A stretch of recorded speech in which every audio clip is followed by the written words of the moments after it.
When you're going through that season, though, with the Bucks, and you're winning, are you at all kind of paying attention to the AFC, being like, oh, my God, the Raiders are winning, too. This might happen. Yeah. Yeah. Yeah. Heck yeah. Like I said, when you get traded or you get fired, you're like, man, I wish we could play those guys, you know. But the football gods up there, I'm convinced, Lombardi and Hallis and Bear Bryant, they're all up there in heaven. They're watching football. I think the football gods made sure that we had a chance to meet in the Super Bowl. I believe they had something to do with that. Hey, before we get into today's interview with Coach Gruden, I want to talk about our friends at Game Time, the official ticketing partner of Barstool Sports. You guys know how much we love Game Time. Now with their brand new Game Time Picks feature, they're making it easier than ever to get to a game.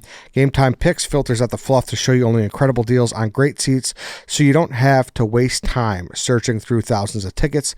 Plus, if you're trying to cheer on the Irish or the Buckeyes in the national championship on January 20th, Game Time has an exclusive discount for you. These exclusive deals offer 10% off tickets in the 300 level sideline, 200 level end zone, and 200 level corner, where fans with flexibility can find deeper discounts by letting Game Time choose their exact seats for the game.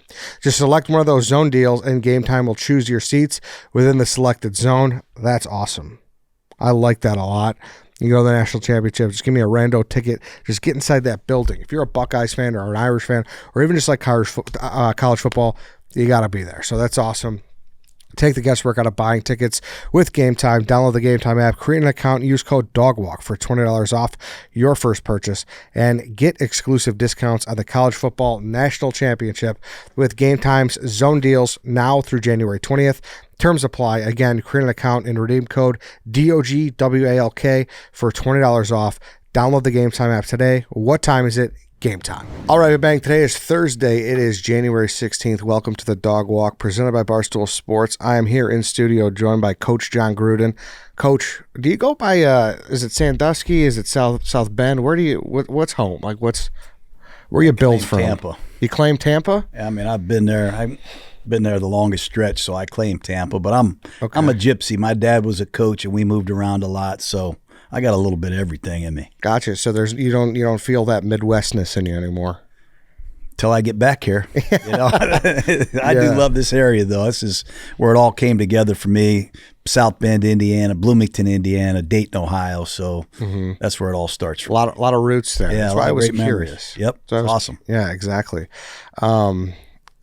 But you predominantly grew up in the Midwest. Yep. So that this coldness, this kind of like attitude, do you feel like it kind of ingrained into you, or what do you? Yeah, no doubt. I mean, I love it. I mean, this is. I remember playing high school football. My dad coached at Notre Dame, so the weather was always bitterly cold at times. And you look forward to the spring, and the summers were short sometimes, but.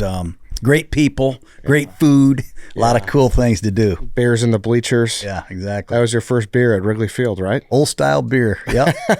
I even had a Cub fan give me the beer. Yeah. He says, you look like you could use a beer. We were playing somebody, Atlanta Braves, losing 7-1. He says, you need a beer, don't you? I said, yes, sir. So, yeah, that's the first place I ever had a beer, and I'm planning on coming back here this summer and having several. We need you. We need you to. We need you to hit Clark Street. We need you to have the whole Wrigley experience. Yeah. How old were you when that happened? I don't want to get in trouble here, but I was a senior in high school. I was not of age, but it was a good, cold, old-style beer, and I'm proud to say it was at Wrigley Field. Yeah. No, that's classic growing up and having an old style in Wrigley. So obviously when people think of you, they don't just think of you as a coach, but they think of you more of just how much you love the game. Yeah. What age did it tick where you're like, I love this shit? Really, my dad was a coach at Indiana for Lee Corso, and we got our brains beat in a lot. And my dad then got a job at Notre Dame, and we were on the other end of it. We were beating people good. And Joe Montana was our quarterback. So I think when I was 17 years old, 18 years old, when I heard that Notre Dame fight song, got to go in the locker room, go to the games on Saturday, and start learning some technical football. That's when it all really started for me, and I knew I wasn't going to be good enough to be a player, so I had to find another way to stay involved with the game. My dad was a coach. He had some connections, so I took off from there. So that was it. And did you have like a dream coaching job at that point? Did you want to play like a champion today? Was that Yeah, my dad got fired at Notre Dame. When Jerry Faust came in. My dad worked for Dan Devine. Dan Devine resigned. Jerry Faust came in from Cincinnati Moeller and fired pretty much the entire staff. So I quickly hated Notre Dame because they fired my dad. So if you look at the University of Dayton media guide where I played, my goals in life were to be the head coach at Michigan. Oh, no. That's what I really wanted. I wanted to be the head coach at Michigan so I could go back to Notre Dame and pound these guys. No shit. Yeah, I've always loved the big time college football, and got my first real break as a graduate coach at Tennessee, where I met my wife, and just so happened I was afforded some opportunities and got in the NFL at a young age. Do you still hold that resentment against Notre Dame? Or? Yeah, a little bit. You do? Yeah. Let's go. Bit. When you get fired, when you get run out of town, it's hard to forget it. I've been fired. I've been traded. You hold a little bit of a grudge. Yeah. That's just the competitive nature, I think, in all of us. Yeah, for sure. And at the same time, I got a lot of friends in South Bend, Indiana. I still love to go back. Okay. Good. So that was Notre Dame. You're just kind of like, no, they fired my dad. But I'll be rooting for him tonight. Yeah. I'll be rooting for the Irish tonight. There you go. Was Rudy around? Was that? No, Rudy was right before us. Or Sejan. Yeah, he was. I think he was with Dan Devine, but it was right before us. Got you. Okay. Got you. Man, that's funny. And then, because you told that famous Hooters story at this point when you were on the plane to Dayton, you're like, man, I want to go work back at Hooters. Yeah. Was that just like you just wanted to have fun, or like that wasn't because like you didn't love football yet, right? Or well, I was playing quarterback at Dayton, Ohio, and my friend Ed Drosty is the founder of Hooters. He's one of the original founders. I worked at the first Hooters ever to open in Clearwater, Florida. And all the girls were knockouts, beautiful. And I was a beer keg changer, oyster shucker, and I was a wing shaker. And every night the girls would go out to the car, they'd be leaving, and I would escort them out to the car. And I was in love with about 7 of them, So when it was time to go to training camp, I remember sitting on the airplane crying. I tell my dad, I said, I just want to stay here and work at Hooters, man. It was a great time. I said, maybe football's not for me. Maybe we had it's a blast. Shucking oysters with the Hooters girls. So that Tennessee job, so you're a GA at that point? Yep.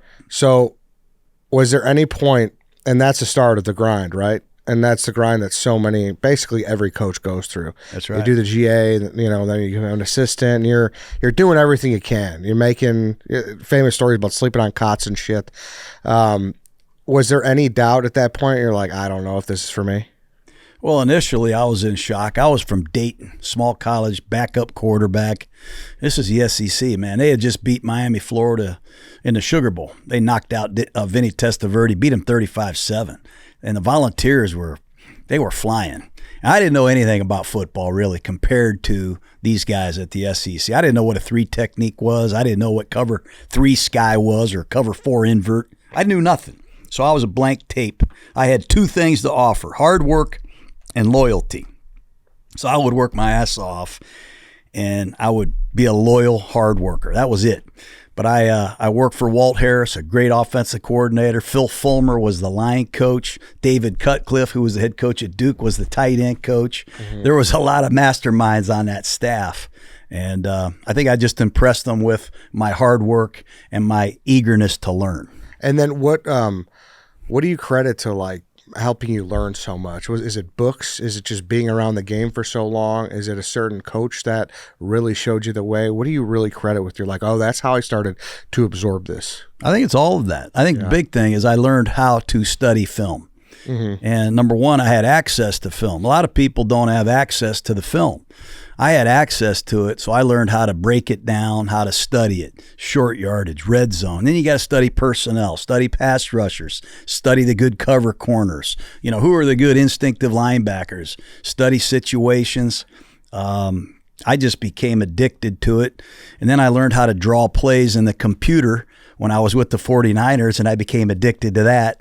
And I learned how to steal ideas. If I'm watching the Bears play and they're running a good play and making yards on it, I might say, hey, I'm going to put it in my offense. I'll change the name of it, but that play will work for us. And then you steal the play from Cincinnati. You might see some Canadian football tape and say, God dang, that's a great idea. Or did you see the shift at the Leto High School ran last night? So if you just keep looking for clues and trying to accumulate knowledge, it can become a powerful thing. But it became like a thing you looked forward to, popping that VHS tape in. It's weird, I know, isn't it? Yeah. I mean, it really is a sick, weird world that I lived in. My wife still thinks, she don't know where I go. I get up 4 o'clock in the morning. I go down to the FFCA. I can't wait to get the tapes from the last week. I'm watching Colorado to see what Sanders did. I'm watching Michigan State tape. I'm looking at, here comes the Detroit Lion tape just came in. Yeah. And it's weird, man. And I make cut-ups. I have 2 servers. They're expensive. And they make a lot of noise. You feel like you're in a foreign planet. You got to come down and check it out. You'll love it. I would love that. It sounds awesome. Grease boards everywhere. Plays are written up. Is it dark in there? Do you hit the lights? Or It's dark in there. I got 1 lamp so I can see what I'm writing. Wow. It's sick. And I have coaches, players around the clock coming in. I have Jake Malasek. He's down there witnessing it. Yeah. We just had Jim Tressel, the old coach at Ohio State, yesterday. My old linebacker, Vontaze Burfict's coming down Tuesday next week. And now that the season's over, we'll have a bunch of coaches and players coming through. It's exciting. It's fun. That's awesome. That whole environment, everything about it just sounds so cool. It's just so football because that's what you need to do if you want to have any sort of success, right? I think so. Just learning drills, putting a drill book together to help a player develop and get better. Mm-hmm. And all the drills that you do, they're not conditioning drills. These drills are 2 things. What you need to work on, Eddie, and here's what happens the most in a game. So you try to make a really cool individual drill book for every position. Mm-hmm. So now when a couple quarterbacks come in or several receivers come in, we're doing some drill work that's helping them get better at what they need to specifically work on and what their offense is asking them to do. So you got to study, you got to try to be creative, and it's not the plays, it's how you practice the plays, is what I've discovered. Mm-hmm. Do you have a tape snack, or are you just slugging coffee, or what do you, like, what's on the table? Peanuts? No, I'm not a big snacker. I like a couple cups of coffee, and I've been known to have clinics, and we forget to take a pee break. We'll go like 7 straight hours, and my wife will say, Jesus, let these guys have some lunch. She'll come in and bring poppy seed bread and coffee, and I just get enamored with the details, the excitement of a new cover 3 beater or a new blitz beater, a new way to handle AA blitz packages. It's a strange, sick obsession, but I love it, and it's what keeps me going. What's the longest film session you've had? How many hours? Oh, I don't know. Probably with Al Davis back when I was with the Raiders. He was a night guy. And oh, yeah, really? A lot of people don't understand Al Davis was one hell of a football guy. People don't get that at all. Oh, they don't get that. Oh. I think they assume he's just another owner. Yes. He was a coach of the year in the NFL. He coached the Raiders. Mm-hmm. He was an offensive line coach at USC, Citadel. This guy knew football. He could come in and blow your mind with what he knew. He could draw up the punt protection. And he'd say, what's the left guard doing? And I said, I have no idea. You don't know. So I'd have to study punt protection to get ready for him because I had no idea what he was going to ask me. But he did like blowing my doors off, asking me questions he knew I wasn't going to answer properly. But it was exciting. It fast-tracked me. It helped me get better. It motivated me to learn. And I think that's what a lot of coaches need these days, especially the young coaches that have to start building bricks to try to build their inventory of knowledge. Mm-hmm. And how old were you when Davis hired you? I think I was 34. 34. Yeah, I was 34 years old the first time. And at that point, were you the youngest coach ever? I don't know if I was the youngest coach ever. I think I was the youngest one at the time. Yeah, at the time. And do you remember what the reaction was? Were people thinking Al Davis is crazy? Do you remember any of that? Well, Tim Brown, he walked in to meet Gruden. He walked in the office. He says, "Where's Coach Gruden?" I said, "I'm Coach Gruden." "You're Jon Gruden?" He started laughing. He said, "I thought you were the freaking paper boy or something." So I still laugh about some of the things that came up that way, but you got to earn people's respect. I don't care if you're 34 or 64.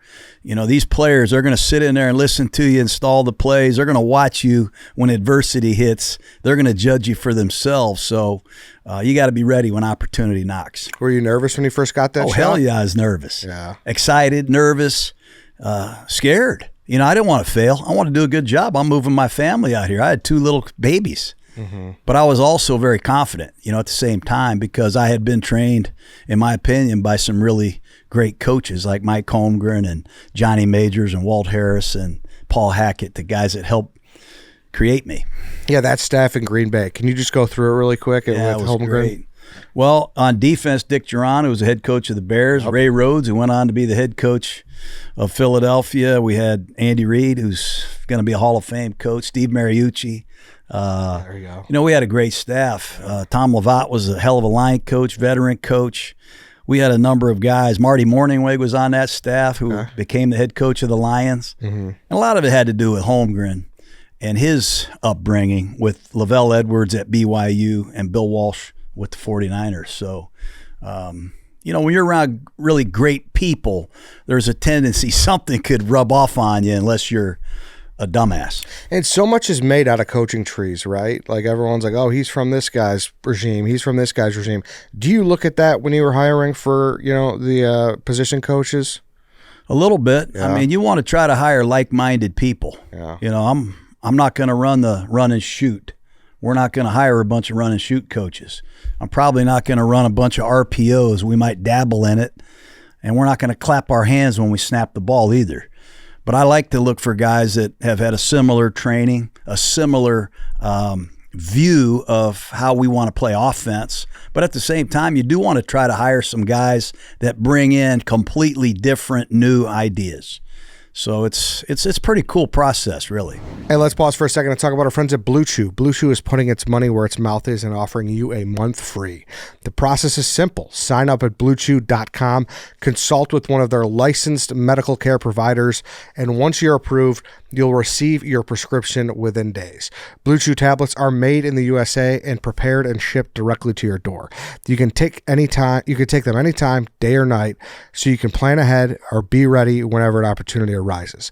The best part, it's all done online. That means no visit to the doctor's office, no awkward conversations, and no waiting in line at the pharmacy. We can all relate to wanting to feel more confident, especially in the bedroom, and BlueChew can help with that. To make life easier by getting harder and discover your options at BlueChew.com. And now we've got a special deal for our listeners. Like I said, try your first month of BlueChew free. Visit BlueChew.com for more details and important safety information. We thank you, BlueChew, for sponsoring this podcast. Do you remember when you got that job at 34, a coach from your past that gave you a piece of advice? Is there anything that kind of stuck with you when you first took that over? Just be you. Yeah. You know, don't worry about the things you can't control. Just be you. Trust your preparation. I always learned that. And I think a lot of people get jobs and they tend to forget that. They might hire people and delegate what they should be doing to them. But I just trusted my preparation, and I kept offering two things. I was going to work hard and be loyal to the Raiders, and hopefully good things will happen. That was my idea. Al Davis, your first guy to really give you a shot. When you think of like a couple people, a handful of people who really mean the most to you for how your life and your career has gone, is he's in there? Oh, he's got to be in there. Yeah. And he gave me the first opportunity. Yeah. He was hard on me now. Yeah. You know, it wasn't always easy. There were times you would drive home. Yeah, I said, I might need a driver tonight because I was pissed. You know, and I was frustrated and I was worn out. How was he hard on you? What's something you did? Well, it's never good enough. And that's what I ended up loving. I learned that from Roy Jones Jr., the great boxer from Pensacola, Florida, when he talked to our team. Even when you win a championship, it ain't good enough. Mm-hmm. Nothing's good enough, Eddie. Never you know what I mean? Satisfied, yeah. You're never satisfied. Yeah. And, you know, to be great, you got to really have a great appetite for success. Mm-hmm. And I didn't like that sometimes. We'd win a game and wouldn't be happy after the win. You have a nice draft pick you're not happy with. You know, they could have got that guy. It was always a great challenge to please him. Yeah. But that's one of the great traits that I loved about him the most. Yeah. It's weird to say that, but it's true. Yeah. Is there anyone else there in the pantheon of Al Davis for you? Well, Mike Holmgren, you know, Mike's the guy that really got me going. And he gave me a job in San Francisco 49ers. He gave me a job with Green Bay. He still's a mentor to me today. And then Walt Harris at Tennessee, Johnny Majors, all the guys that hired me and kind of brought me along and openly used me as target practice. You know, I have a great ability to almost ask for it. I mean, I asked for it. Hey, and I want to do that at Barstool too, man. I told Dave, I said, hey, run my ass out of here if I'm not any good at this. Yeah. I really don't want to embarrass you or anybody else. Mm-hmm. So I welcome the criticism. I think that's a way to get better. But those are the guys, like if they need something, Gruden's on the front lines for them because of what they've done for you. Yeah, no doubt. And my dad, my dad, he's the man. Yeah. So he was a great coach. My dad was a personnel director for the Tampa Bay Bucks. My dad's the guy that drafted Bo Jackson. No shit. We never signed Bo Jackson, but my dad drafted him. And his career might have been different. The next year, he used the first-round pick in the supplemental draft to take Steve Young. Ooh. So imagine that. You got a guy that drafts Bo Jackson and Steve Young, and the Buccaneers never see Bo, and we got rid of Steve after 1 year. So it just makes you wonder what could have been. Yeah, right. Was that when Tampa was first an expansion team? That was like in the 80s, early 80s, like 1983, 84, 85 in there. Gotcha. So before that. Yeah. And then obviously, like you talk about how much Al Davis meant to you. When you got the word that you were traded, where were you and how'd you feel? Well, that might be for a different show, brother. Yeah. I mean, we had been through a lot trying to get the contract negotiated, and I really never talked about it a lot publicly about what actually happened. But I thought we had an agreement. I thought we were on to the extension. I thought we were going to be there a while. We had a good team. We had just lost to the Ravens in an AFC championship game, and then we lost the Tuck Rule game. And I thought we had an arrangement, but it fell through. So late at night, evidently, he had agreed to a trade with Tampa Bay, and he called me and he said, "Do you want to talk to the Glazer family?" And I said, "Well, based on where we are, I think I probably should." So when I talked to the Glazers, next thing I know, I'm on a plane headed to Tampa. But it was like a movie, man. It's like snap, and then the next year you're playing the Raiders in the Super Bowl. It was an unbelievable journey. Yeah, that's something about your life you had never really divulged, huh? Like you never really got into that whole story that you're saying? No, that's why I get a little nervous sitting here with you, Eddie. We might need a couple old styles to bring out the total truth. Yeah, well, I'd be honored at some point if you tell me. But, yeah, man, so when did it really set in? Was it the plane ride over to Tampa? Was it when you walked in Tampa's facility? I love Tampa because that's where I was living. My dad and mom still lived in Tampa. My dad became a scout for the 49ers but kept his house in Tampa, so to be able to go back to Tampa was cool. But I couldn't bring any of my coaches, not one. And we had a lot of success. We turned the Raiders into the AFC Western Championship 2 years in a row. You can't bring any of your coaches, none of your strength coaches. That was a challenge. Then I went down to Tampa, and Monty Kiffin was my good friend, the defensive coordinator. Legend. And all those guys wanted to go with Coach Dungy to Indianapolis. And I said, no, you guys are under contract.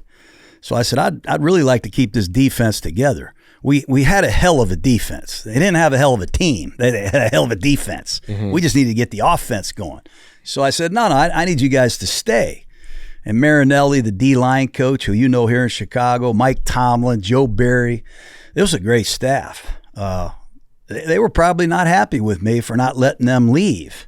But we had to keep this defense together for as long as we could. It wasn't for very long, but we had to keep them together. Then I had to hire a bunch of guys I'd never met. So it was a unique challenge, to say the least. But, what hits you is you're all alone. And there's a lot of emotions. The defensive staff, you got to meet the new players. A lot of guys were not feeling good because Coach Dungy was one of the favorite guys. So it was a tough transition for me personally, but go back to what I said earlier. You just trust your preparation. You try to lead the team in hard work and try to be loyal to your craft. I mean, man, what a tough fucking position. You're just ready to go back to battle with the same guys. Like, hey, let's tweak this. Let's do this. Let's bring in this guy. Instead, you're getting people to buy in a whole new culture, a whole new coaching staff. That's crazy, man. Yeah, I think I went to the press conference. I hadn't really slept. I didn't know the Buccaneer roster other than when we had played the Bucs. So I knew their defense. I really didn't know much about their offense because I was calling the plays and getting ready for Sapp and Lynch and, oh, God, there's Brooks and Hardy Nickerson. So I was pretty attuned to who they had on defense. I think I pronounced Mike Alstott's name as Mark Alstott at the press conference. That really pissed him off. Did it? no. So then you have to meet Rich McKay and the GM, and you got to find out where we are with the salary cap and who's the quarterback and where's our draft picks at. And we had no first or second round draft choice for the next 2 years because they gave them away to get me there. So I hated that. I really hated that. And I'm starting to get pissed off just talking about it with you. Yeah. Let's go drink some beer. Wait, and then you won that year, right? We won that year, yeah. We did. Yeah. Do you feel like you don't get enough credit for that? That's a ton of adversity to overcome, Coach. I probably should have just had a walk-off. I should have just retired right then and looked for Portnoy, see if he had any openings at Barstool. Yeah. Baby, man. That's crazy to think about. Yeah, it was tough, man. It was tough. But it's a credit to all of us, really, for rolling our fist up. We had a mantra that year, pound the rock. And everybody thought it was, hey, just run the ball, give it to Alstott, run the rock. No. The rock is the opponent. And if I pound a rock by myself, we ain't gonna crack that opponent. So if I toss a hammer to you and Sapp and Lynch and Brad Johnson and Keyshawn and Jura Vicious, and we all start pounding a rock, we're gonna crack that opponent. Mm-hmm. So we had a rock. We traveled with the rock. We had this big rock in the locker room, and there's a lot of significance to that in life. We all gotta keep pounding that rock, and the rock is the opponent. It's all the distractions, it's all the negativity, it's the competition, all in that rock. Where's that rock now? I don't know. It's probably in the Hall of Fame of rocks, man. I don't know. It's the most significant rock there could possibly be. It's pretty cool. Rod Marinelli came up with that, and I loved it. Oh, I loved him when he was. Oh, he's probably, I would say, of all the coaches I've ever been with, he's at the top of the list. Bob McKittrick, line coach of the 49ers. Marinelli, what a great position. What a great defensive line coach. Oh, man, I know. When he was running our defense, it was a completely different. I mean, Lovey obviously was a great defensive coach, and he was the guy, but Marinelli was like the one behind the curtains who people. First time I met Marinelli, really, we're in a staff meeting. We had training camp in Orlando. And I remember Marinelli. He leans over, he says, hey, Coach.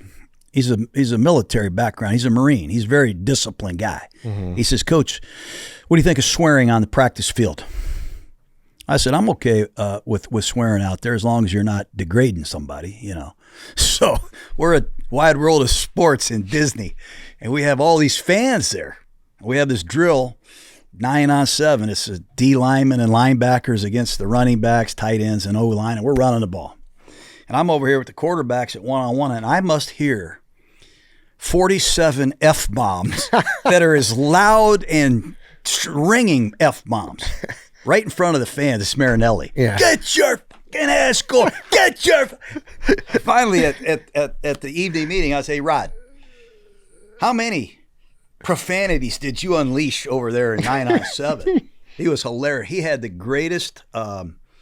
following. I mean, I guarantee if you call Warren Sapp or Simeon Rice or Julius Peppers or any of these great guys that he's been around, they will all tell you what a huge impact he had on their careers. I'm telling you, he was great. No loafing.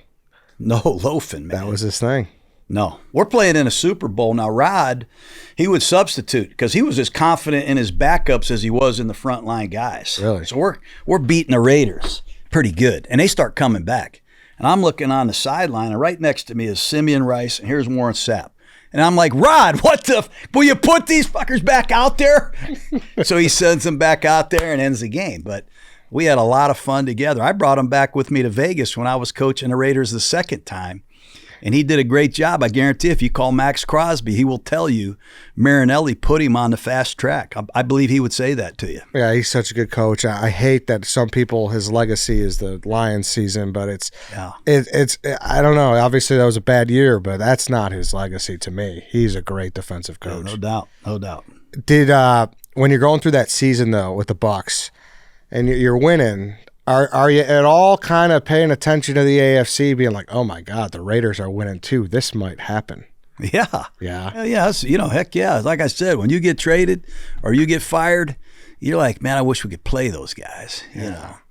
But the football gods up there, I'm convinced, Lombardi and Hallis and Bear Bryant, They're all up there in heaven. They're watching football. I think the football gods made sure that we had a chance to meet in the Super Bowl. I believe they had something to do with that. Man, that's so cool. Yeah. And I'm just going to throw the kitchen sink at you, Coach. If you don't like anything, we can take it out of the end. But is it, did Al Davis call you after the game? No. I saw him at the owners' meetings, where all the head coaches and GMs go, and they go to Palm Springs or someplace posh hotel, and they go through the league rules, and the commissioner speaks. I remember I walked into the meeting where it's the owner and the head coach. That's it, and the commissioner. And I sat in there with Malcolm Glazier, who was a great owner. Malcolm hired me in Tampa. And I walked in to sit in the chair for the Buccaneers, and over there I see Al Davis. He's like literally 8 feet away from me. He had the biggest smile on his face. He says, he used to smack his lips like, well. I got goosebumps. Yeah, I did. I still laugh and just get teared up sometimes thinking about that guy. He was some kind of football guy. Yeah, so you guys were able to patch it up a little bit after everything? Yeah, it was Mark Davis hired me. So, I'm still very, very excited about the Raiders, and I just have great memories. That was fun times, man. Mm-hmm. Yeah, no, totally. And then, obviously, it ended in Tampa. Did you feel like you deserved a longer leash there? Well, we were up and down, really. The game that got me punched out was the Raiders. The Raiders beat us at home. All we got to do is win this last home game against the Raiders. We're in the playoffs. There was a lot that went on. Coach Kiffin went to Tennessee with Lane because Lane Kiffin got the Tennessee job. So Monty left. We were 9-3 in first place, and we lost our last 4 games, and the Raiders were the final straw. So this whole Raider thing, Buccaneer thing has been a big part of my life, but it's the football gods working again, I think. Yeah, you get what you deserve in this business. Yeah. And I believe that. So losing 4 straight games, going from first to worst in a month was fireable. The Raiders, one of your greatest blessings. Jamarcus Russell was the quarterback. Oh, and he knocked you out? Knocked us out. They threw a halfback pass. I'd never forget it. They threw a halfback pass at Michael Bush. I can still see that ball wobbling down the field. I was like, son of a bitch is going to catch that. Oh, no. So it was pretty cool. And that was it. That was the first time you were fired. That was it, yeah. Yeah. Yep, what was that like to be fired for the first time? Well, it's a really great thrill in your life. You know what I mean, Eddie? It's tough, man. You're embarrassed. You're stunned. You're humbled. You put a lot into it, man. But at the same time, you got to man up. You got to reinvent yourself. You got to refocus on what you can do to perhaps get another shot. Fortunately for me, I went into the booth and did that for 9 years and stayed close to the game and eventually got one more shot at it. Why the booth instead of like going back into it? Were you having like doubts about yourself or something? Or? No, I thought I'd try broadcasting for a year. I was a communications major in college, and I always wanted to do the news. So I thought I'd go up to ESPN. I'd do my training. And when I got to be around Jaworski and Tirico, I didn't like them. I loved them. We had a blast. I look forward to seeing them, man.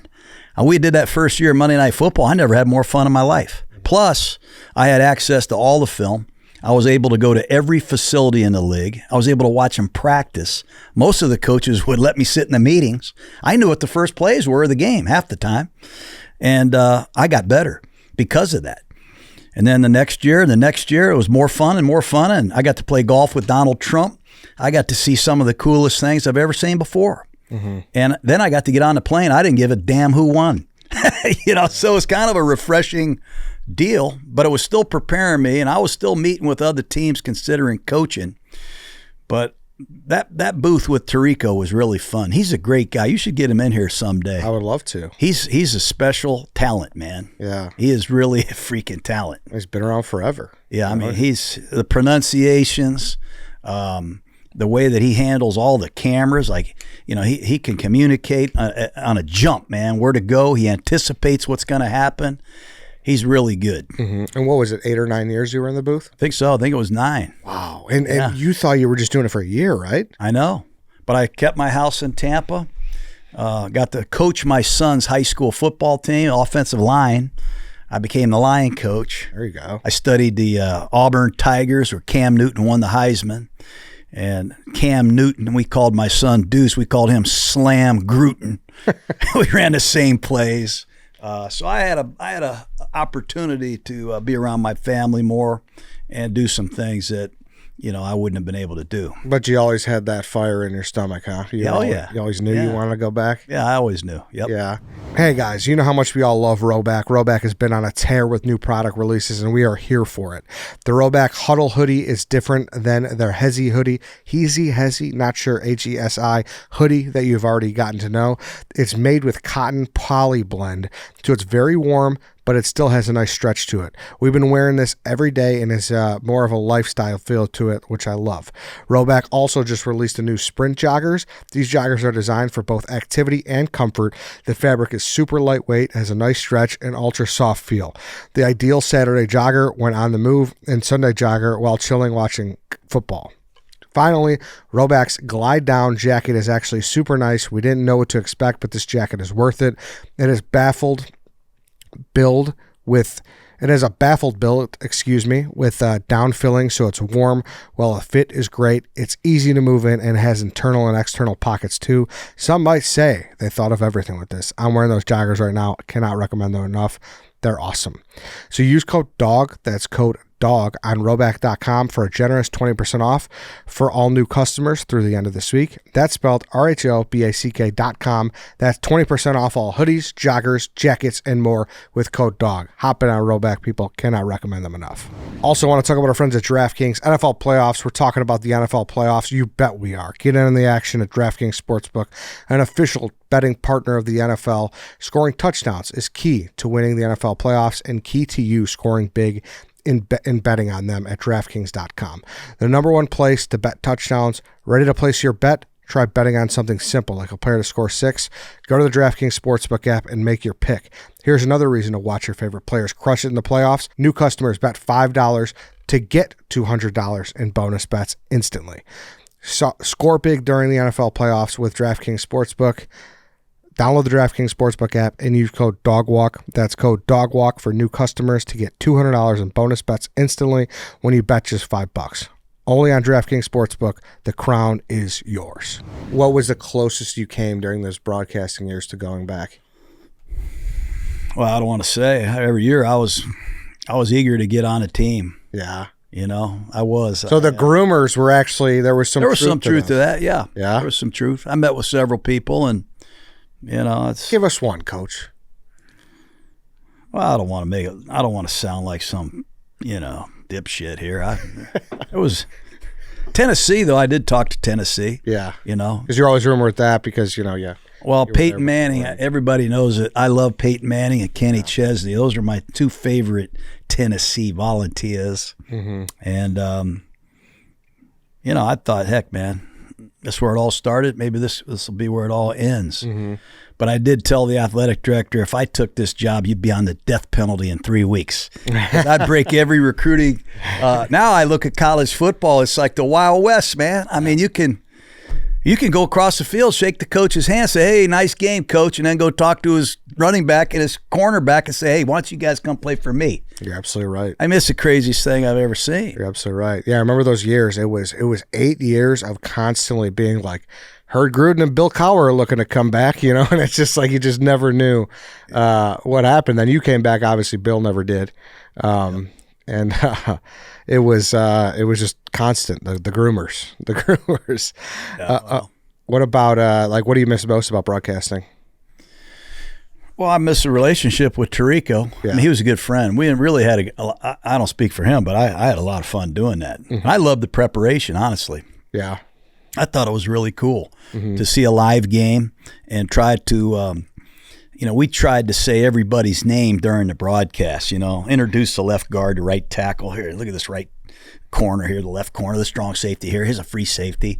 Get into some of the strategy, some of the plays that the other teams are running, the learning, and the seeing other people. I would see coaches that are friends of mine on other staffs and players. It was just a lot of fun. It was like a fraternity party every weekend doing Monday Night Football. And I love the song, man. That was my song. Dun, dun, dun, dun. Remember that? You're looking live, or whatever he said. That man, number 34, Walter Payton. You know, Howard Cosell, Frank. Guys were awesome. I got to meet Frank. Oh, yeah? You know, which was really cool. That is cool. Yeah, so and I was proud to be in that booth, man. I thought it was very prestigious. It is. You know, it's Monday Night Football, man. Sit up there, Monday Night Football. Now, some of the games we got, we'd be playing Jacksonville and Cleveland in Week 16. Both teams are 2-13. Dun, dun, dun, dun. It was more like, dun, dun, dun, dun. You know. But Tirico, I give him credit, and I give our crew credit. We treated every game like it was a Super Bowl, like it was a really important game, and they all were to us. Yeah, and then the call comes from Mark Davis, and it was just time. It was just the opportunity of the Raiders, everything like that. Kind of like Tennessee a little bit. You know, it all started for me in the NFL with the Raiders, and I felt, you know what, I'll take one more shot at the apple here. And I always liked Mark. You know, I love Mrs. Davis. And it's just something about, you know, going back to Oakland where they were going to finish playing there. You know, I wanted to go back to the Black Hole in Oakland, California, where we had our third son. Some great memories. It was hard leaving Oakland, too. Yeah. Not that Vegas isn't great, but there's something about that Oakland raid at Coliseum. Everybody says it's such a dump. It's disgusting. I love that place, man. Yeah. You know, I'd sit underneath the tunnel and I'd hear that Thunderstruck song. Thunder. Thunder. It got louder and louder and louder. And I'd be like, God dang, let's go. You know, I'd be running out there. Thunder. I love the Raiders, man. I hear you. Yeah, no, that's so this summer, you know, the A's played their last game there, and I said, I got to get there before they leave. Yeah. So we went in August for a game, and I saw the Coliseum, and it wasn't football, but there was just something about the place where it's like, man, you see Mount Davis and you see everything up there. It was cool. I mean, you kick a field goal and you're kicking on the dirt from the infield. It's crazy to think about. You know, I mean, it is crazy. Yeah. But it was very cool. Yeah. I remember Janikowski, we drafted him, not to tell another Janikowski story, but I kicked a long field goal in a preseason game just to see how he would do. And I got him kicking on the freaking dirt. And I'm thinking, it's not even fair. You can't even get a plant. Yeah. But you know, it was not a great surface, to say the least. No, not at all. And I thought about that the other day, like the little things in sports that are, you know, billion dollar leagues. Like when the Cubs bullpen was on the side of the you know, the field, and the Raiders playing on the dirt. It's like this is $1 billion product. And and there was sometimes I remember hearing from some of the baseball people that the toilets wouldn't work, the sewage in the stadium wouldn't work. My wife was on the elevator coming down from the press box, and the elevator got stuck with about 100 people in there. You know, it's a scary deal. Yeah, oh yeah. I don't think it's probably had a lot of zoning ordinances checked, you know, in the last several years. Yeah, like a couple blind eyes. I hate to see football and baseball move out of Oakland, because when you think of Charlie Finley of the Oakland A's and Catfish Hunter and Reggie Jackson and those white shoes and the snake, the holy roller, you know, Willie Brown and Biletnikoff and Casper, you know, what the hell happened to the Raiders not being in Oakland? You know, it's just sad, really, for me. It is, and being in that parking lot and talking to some of the fans, we filmed the whole video there, and you know, they got 3 teams snatched for them in like 5 years. You know, they moved from Oracle to Raiders and then the Rays. It was tough to see. I felt for those fans. You know, they don't get to be mad and yell on the shred line at Jon Gruden. I can't wait for the shred line though this week, man. It'll be a lot of people shredding. Just a few more things here. Do you like the nickname Chucky? Yeah, I don't mind it. You know, my mom didn't really. You know, no. I mean, you ever see Chucky? He's a foul-mouthed little guy, man. It's not like he's the most pleasant character, but I guess I do see the resemblance sometimes, you know. They filmed that here, you know. We could do like a remake. We could take you on the Blue Line, the trains, and we could do something like that. I give Harvey Williams credit for that, you know, the Chucky name. We're playing, this was my first year coaching. We're playing Seattle Seahawks. Dennis Erickson was the head coach. And we had an audible called 98 Seattle. 98 is an outside run to the right. 99 is an outside run to the left. Odd numbers are left, even numbers are the right. So if they're blitzing on the left, we would go to 98 and run right. So we audible. Donald Hollis was the backup quarterback. He's in the game. He audibles to 98 Seattle. We get 16 yards. I look like a genius. I'm like, oh, yeah. We're winning this game, man. We're beating Seattle. Game's pretty much over. Here comes the blitz off the right. Hollis says, hey, 99 Seattle. Everybody knows it's going left. Harvey went right. We lose like 4 yards, and I just had a breakdown. What the fuck are we doing? So after the game, evidently somebody asked Harvey about what was Gruden yelling at down there. He goes, I don't know, but he looked like Chucky, didn't he? So that's kind of took off from there. Harvey Williams. And then obviously you have a unique voice. Have you been told that before? Not really. You never heard that? Like people try Frank Caliendo? Yes, they try to imitate you. They try to. Yeah. I get that in the airport. Hey, how you doing there, coach? You know. Yeah, because do you ever notice people try to talk to you in your voice sometimes? It's like contagious. No. No? What kind of voice is it? Yeah, it's just, it's... Let me feel you. It's Coach Gruden, I love football, man. This is football. Hey, man, Hey, man. Exactly. That guy. I used to say when I was doing the draft, there was an outside linebacker. I think his last name was Reed. Played for Arizona. And I think I called him that guy. This guy, that guy, this guy can rush on the left. This guy can rush, this guy, that guy. So I had a lot of people saying, hey, that guy, you're that guy, Jon Gruden, are you that guy? That's good. I'm going to name a couple players, and let's kind of be like a word association thing. Like, what do you think of when I name this guy? Okay? Yeah. Rich Gannon.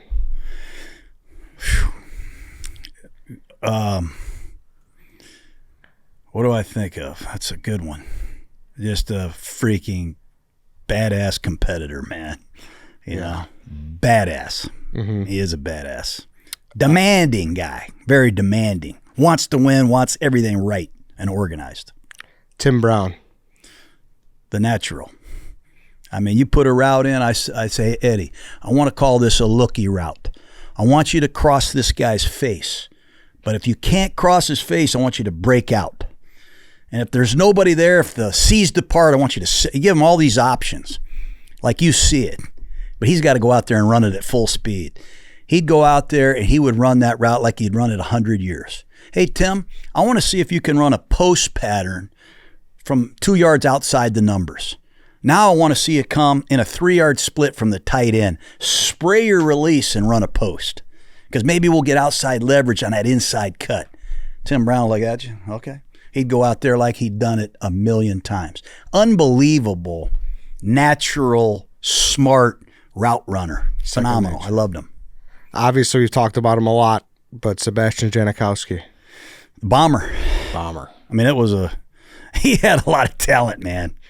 He really did. He could bomb it. He did. You know, if people don't realize this, when Janikowski was kicking, the rules to rush the field goal were different. You could cover the snapper and maul him. You could leap. You could overload the edges. The protections were you were scared to kick some long-range field goals. Mm-hmm. Now you can't cover the center. You can't overload the side. So I think these kickers nowadays are getting a lot of great looks. That's why you're seeing so many 57, 58-yard field goals. Had the rules been what they are now, he'd have been even better. Yeah, Janikowski's got some records or something maybe. Might have, yeah. Yeah. Let's do Mike Alstott. I called him the Anvil. You ever see those anvils that knock buildings down? Those things, they slam into the buildings, Yeah. We run 96 Power King, you're expecting 3 yards. There were times, like against Cleveland one year, he would Anvil smash into guys and turn this into the greatest 13-yard run I've ever seen. Mm-hmm. And some of the collisions he was involved in, you could hear him. You could almost feel him through your bones, man. He was a great short yardage inside runner, and he could break tackles, man. He could break your face, too. Keyshawn Johnson. Keyshawn Johnson.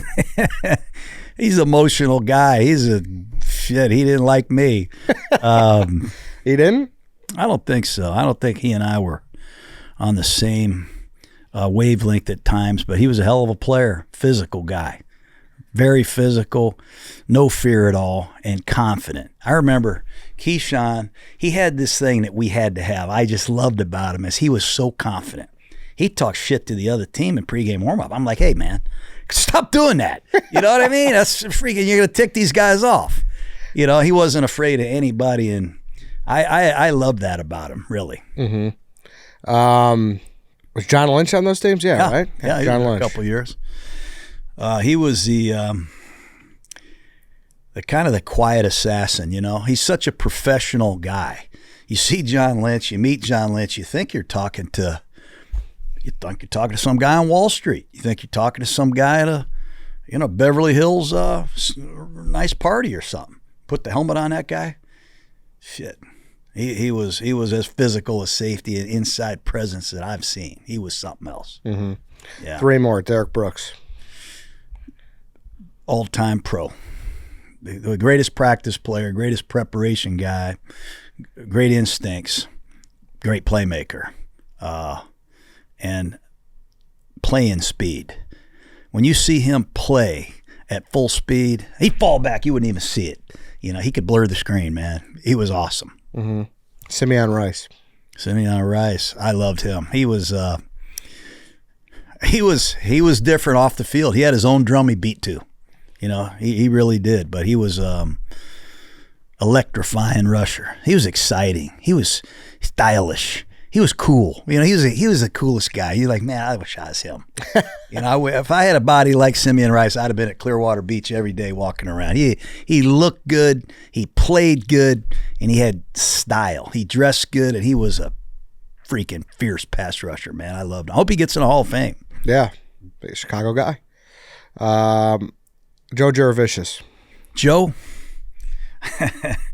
Yeah, I love Joe. I just saw Joe recently. His daughter's playing volleyball now at Penn State. Clutch. Joe was clutch. Yeah. Joe was I didn't do a good service to Joe. I should have played Joe more when I had him. Yeah. So I regret that, but he was a clutch, big, physical, quick guy. He could change directions. He ran a jerk route for 70 yards against Philly in the NFC Championship game to put us in a Super Bowl. So he had a great inventory of routes, but he was a clutch, consummate pro. And then last but certainly not least, Warren Sapp. Sapp, there's my guy right there. Yeah. Yeah, he's my favorite. He's sick like me. He's like the ogre under the bridge. You walk over the bridge, get off my bridge. Yeah. He loved the misery. He's the one that taught me. You love the misery. I said, what the hell are you talking about? At the end of the game, you're tired. We're behind. We're miserable. I'm sore. That's when I break your face. That's when he would bust your ass, man, when he was miserable. He was great at that. He's the guy that taught me, use your timeouts on defense. I said, what are you talking about?